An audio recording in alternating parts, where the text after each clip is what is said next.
सो dear student, last class में हमने population size और पॉपुलेशन डेंसिटी को डील किया था।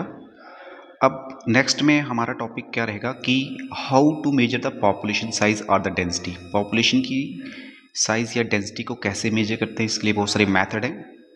तो जो सबसे पहला मेथड होता है that is the total number या डायरेक्ट मेथड।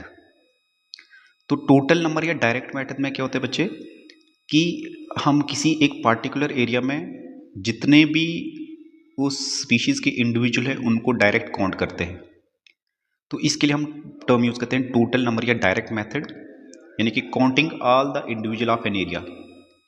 बट ये वेरी स्मॉल भी हो सकते हैं, वेरी लार्ज भी हो सकते हैं। जैसे less than 10 Siberian crane at Bharatpur wetland in any year, यानी कि अगर साइबेरियन क्रेन का देखा जाए तो भरतपुर वेटलैंड में इनका जो पॉपुलेशन साइज देखा जाता है वो लेस देन 10 देखा जाता है एक साल में। ये और साथ साथ में वेरी लार्ज भी हो सकता है कि जैसे मिलियंस ऑफ क्लैम्डोमोनास किसी एक पॉन्ड में भी हो सकते हैं। But population size does not always means numbers. हम ये नहीं बता सकते कि हमेशा जब भी हम पॉपुलेशन साइज को मेजर करते हैं तो हम उनके नंबर को मेजर करें, ठीक है, क्योंकि इसकी बहुत सारी लिमिटेशंस हैं। So usually we can count total number of individual, but sometime number is not right. Mostly हमने क्या बताया कि जब भी हम किसी पॉपुलेशन की साइज या डेंसिटी को मेजर करते हैं तो मोस्टली हम उनके टोटल नंबर ऑफ इंडिविजुअल को काउंट करते हैं। बट सम टाइम जो है नंबर जो है वो राइट मेजर नहीं हो सकता, इसलिए हम दूसरे जो है मेथड भी यूज़ करते हैं पॉपुलेशन की साइज या डेंसिटी को मेजर करने के लिए। तो इसमें जो अगर देखा जाए तो सेकंड वन पे जो आपका है बायोमास या परसेंट कवर, यानी कि पॉपुलेशन साइज को मेजर करने के लिए हम जो दूसरा मेथड यूज़ करते हैं डेट इज द बायोमास और द परसेंट कवर। अब थोड़ा सा आप बायोमास या परसेंटेज कवर को अच्छे से समझें। तो इसमें मैंने एक एनसीईआरटी का एग्जाम्पल कोड किया है। For example carrot grass versus banyan tree. Suppose बच्चे किसी एक एरिया में मान के चलो 200 कैरेट ग्रास प्लांट्स हैं, और बच्चे कैरेट जो आपका ग्रॉस प्लांट है इसका जो साइंटिफिक नेम है that is the Parthenium hysterophorus. This one is the scientific name of the carrot grass plant, Parthenium hysterophorus. और मान के चलो उसी एक एरिया में एक बिग बनियान का ट्री है। अब मुझे बताओ, तो नंबर के हिसाब से बनियान कम लगता है क्योंकि उसका नंबर एक ही है, बट बनियान का बायोमास बहुत ज़्यादा होता है।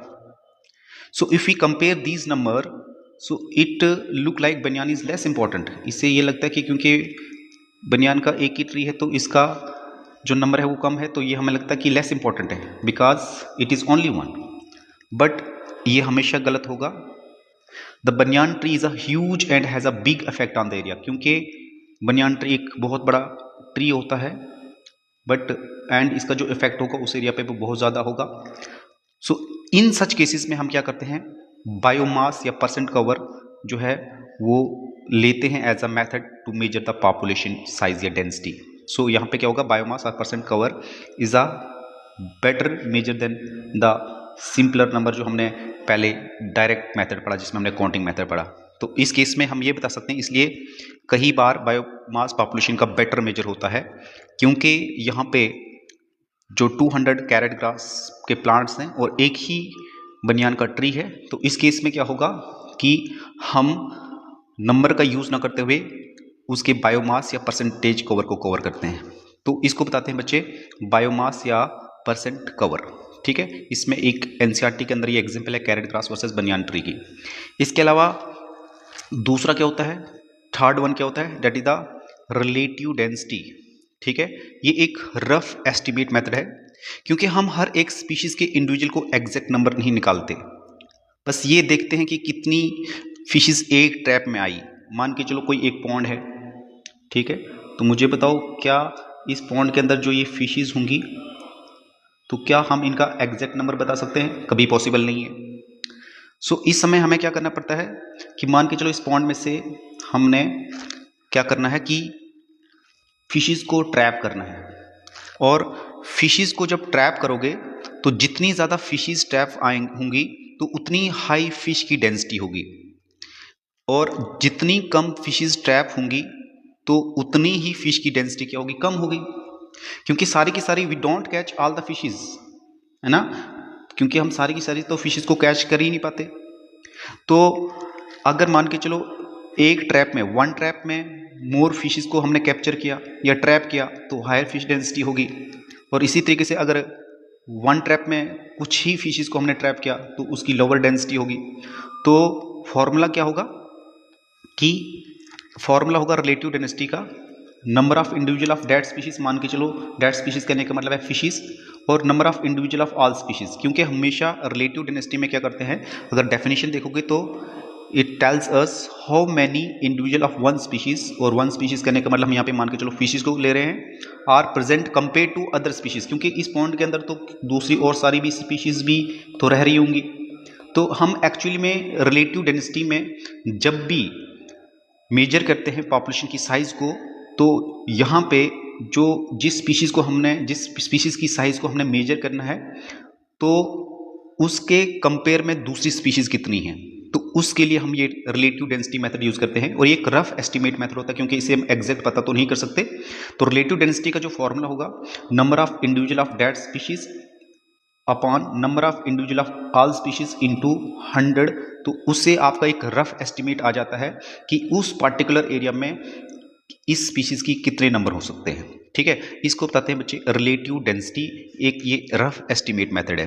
तो ये एक एक्चुअली में कंपेरेटिव मेथड होता है। कंपेरेटिव मेथड मैंने इसलिए बताया क्योंकि यहाँ पे हम एक स्पीशीज को कंपेयर करते हैं दूसरे स्पीशीज के रिस्पेक्ट में, इसलिए हम ये बता सकते हैं कि ये एक कंपेरेटिव मेथड होता है।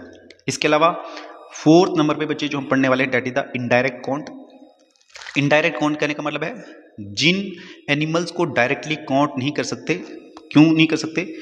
We can not count directly because हो सकता है वो दे हाइड, वो छिपे हुए होते हैं, या दे मूव फर्स्ट, है ना, तो इनको पकड़ना मुश्किल है, इनके नंबरिंग बताना मुश्किल है, या they live in dense forest. Dense forest में अगर मान के चलो कोई ऑर्गेनिज्म रह रहा है तो उसको वहाँ पे काउंट करना बहुत ज़्यादा पॉसिबल नहीं है। दे आर डेंजरस, वो हमारे लिए डेंजरस हो सकते हैं। तो उस केस में हम एक्चुअली में इनडायरेक्ट मेथड यूज़ कर सकते हैं, बिकॉज यहाँ पे हो सकता है वो अपने आप को हाइड करें, या वो फर्स्ट मूविंग हों, या हमारे लिए डेंजरस हो सकते हैं। जैसे मान के चलो टाइगर है, लेपर्ड है, फॉक्स एट्सेट्रा। तो उस केस में क्या होता है कि हम इनडायरेक्ट काउंट यूज़ करते हैं। फॉर एग्जांपल जैसे देखें, अगर टाइगर की सेंसेस को हमने मेजर करना होता है तो इसके लिए हम क्या यूज़ करते हैं, उनकी पॉपुलेशन को मेजर करने के लिए हम तो या तो पग मार्क्स यूज़ करते हैं, उनके पाँव के निशान, इनके फेशियल पैलेट्स को यूज़ करते हैं इनकी पॉपुलेशन को, डेंसिटी को मेजर करने के लिए, या कैमरा ट्रैप हम यूज़ कर सकते हैं इनकी डेंसिटी को मेजर करने के लिए। So it is very very important. अगर आपसे पूछा जाए कि बताओ टाइगर की सेंसस या लाइन की सेंसस को मेजर करने के लिए हम कौन सा मेथड यूज़ करते हैं, तो इनडायरेक्ट मेथड यूज़ करते हैं। और इनडायरेक्ट मेथड में भी हम क्या, पग मार्क्स और फेशियल पैलेट, आप याद रखें, ये दो मोस्ट इंपॉर्टेंट्स हैं। ठीक है, सो this one is the indirect count. इसके बाद जो लास्ट वाला है, एक है टर्बियोमेट्रिक मेजरमेंट। जैसे फॉर एग्जांपल आप मुझे बताओ, अगर आप किसी एक लैब कल्चर में एक पेट्री डिश में बैक्टीरिया को ग्रो कराते हो तो बैक्टीरिया का नंबर तो बहुत ज़्यादा मिलियंस में होगा। इस समय तो इनका नंबर मेजर करना बहुत मुश्किल है। तो इसके लिए क्या होता है कि एक मेथड यूज किया जाता है जिसको बताते हैं टर्बियोमेट्री, है ना। टर्बियोमेट्री ये एक मेथड है which is use to measure how cloudy, मान के चलो हमारे पास कोई एक टेस्ट ट्यूब में हमने किसी एक किसको रखा, एक कल्चर को रखा, एक जिसमें बैक्टीरिया ग्रो कर रहे हैं, और हम अब इनको तो डायरेक्ट काउंट तो नहीं कर सकते, तो हम ये देखते हैं कि ये जो आपका कल्चर है वो कितना क्लॉडी या टर्बिड है। ठीक है, अगर मान के चलो ये लिक्विड जो है इसमें मोर पार्टिकल्स होंगे, यानी मोर पार्टिकल्स करने का मतलब है मोर माइक्रोब्स हो सकते हैं, मोर सेल्स हो सकते हैं। सो इस इट बिकम मोर क्लॉडी, क्योंकि जितने ज़्यादा माइक्रोब्स होंगे उतना ज़्यादा ये क्या होगा, क्लॉडी होगा।